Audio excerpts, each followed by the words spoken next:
The spoken word has the ability to create, uplift, inspire, and refresh, as well as to destroy, damage, trouble, and burden. Words have power, and the use of sound and the utilization of student listening is critical to the learning process. As Allen cited, learning floats on a sea of talk, and it would be folly for us as educators to ignore that.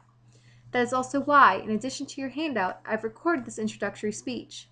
The use of podcasts and other recording devices is one example of integrating listening into a unit plan, but it is also important to pair listening activities with visuals as often as possible, since the majority of students will be visual learners, and following along with sound could get laborious.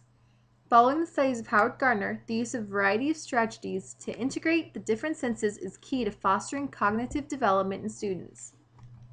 Later on in the lesson, we will use exploratory talking as an impetus for the development of individual thought, connection, and the building of knowledge. Through paired conversation, students' talk will be marked by frequent hesitations, rephrasing, false starts, and changes of direction. The foundation for critical thinking is language, and this work is often done best in groups where people can, through exploratory talking, not just add new information to the old, but use the new to transform and revise the old ideas they have about the world. The power of listening is concisely summarized by Frank Smith in the book, To Think. Books are a traditional, obvious, and easy way to bring students into contact with creative and critical people.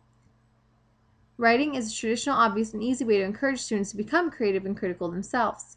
Talk of all kinds, monologues, dialogues, discussions, debates, interviews, and arguments, and art of all kinds promote creative and critical thinking. The lesson will close with a dramatic performance, another use of words to convey, change, and create.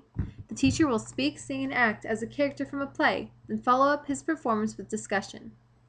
Lessons that integrate listening into the curriculum contribute to a growth model of education, where the emphasis is on students as much as, or more so than, the subject.